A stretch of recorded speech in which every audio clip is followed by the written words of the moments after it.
often get asked by parents during initial consultations, just what will happen to my kids if something happens to me. So obviously that's a huge concern for parents with minor children. What happens if they're out on a date and they don't come back? If the kids are left with the babysitter or grandma or an aunt and uncle, that sort of thing. So that's really going to depend on whether you planned or not, whether you planned ahead with a will and designated a guardian. So if you didn't, then the process is, it can get kind of messy.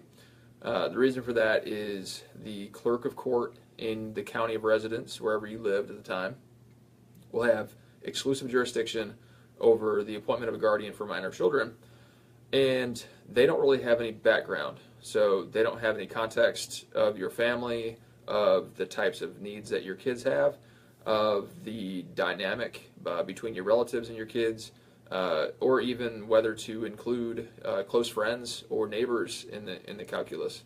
So if you're not giving them direction, they are going to be starting fresh, and everyone's kind of on an even playing field.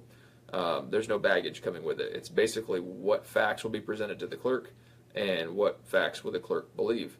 So this can result in what would be, for most people, a worst case scenario, in that you can have feuding family members. Maybe it's in-laws, maybe your parents and your spouse's parents. They both think that they're the best people to take care of your kids, and neither will concede. So what ends up happening potentially is just a full-blown custody lawsuit to resolve that issue, to determine in the clerk's discretion who's the best fit, who is in the best position to take care of the kids until they reach the age of 18 and they're adults. And the clerk is going to make that determination based on the best interest of the children. So who can provide the better life, who can provide the better upbringing, based on what they're able to determine.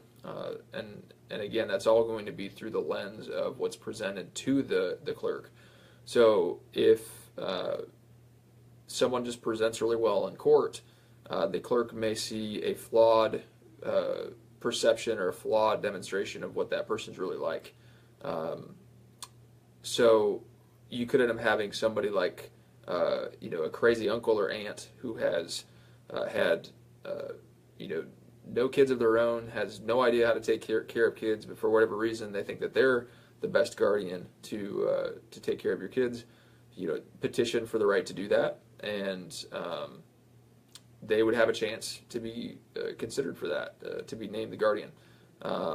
Anybody who really is a relative and has a connection to the kids could petition for that right, and it ends up becoming somewhat of like a divorce proceeding or a custody proceeding. So you could end up having someone who you had never even thought of, be in the running for the ability to take care of your kids until they are grown.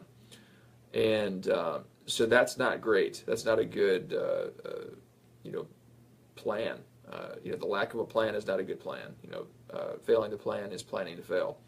So the best course of action is to be proactive and to get this stuff sorted out ahead of time. So if you have minor children, your best first step is to put a will together, and in that will designate the people you think are going to be appropriate for the task of raising your kids. And it doesn't have to be relatives. It doesn't have to be your parents or siblings or anything. It could be your best friends. It could be your neighbors. It could be parents of friends of the kids. Really, you can designate whoever you think is going to be best for your kids, and under North Carolina law, the clerk of court is required to defer to your selection in your will, unless there's some disqualifying factors for the guardian, and that's going to really be a felony record or evidence of drug use, those sorts of things that will make that person unfit. So if there's no evidence of things that would make that person unfit, the clerk is going to defer to your selection, and essentially the named guardian in your will is going to submit a petition for custody, for guardianship over the kids, to the clerk with a copy of your will as evidence of your designation, and the clerk is going to name them as the legal guardian of your kids, and they're going to have all legal rights that you currently have for your kids, including education and medical decisions, until they turn 18. So that's the best case scenario. Again, failing to plan is planning to fail in this instance in particular. So get that sorted out, especially if you have minor kids.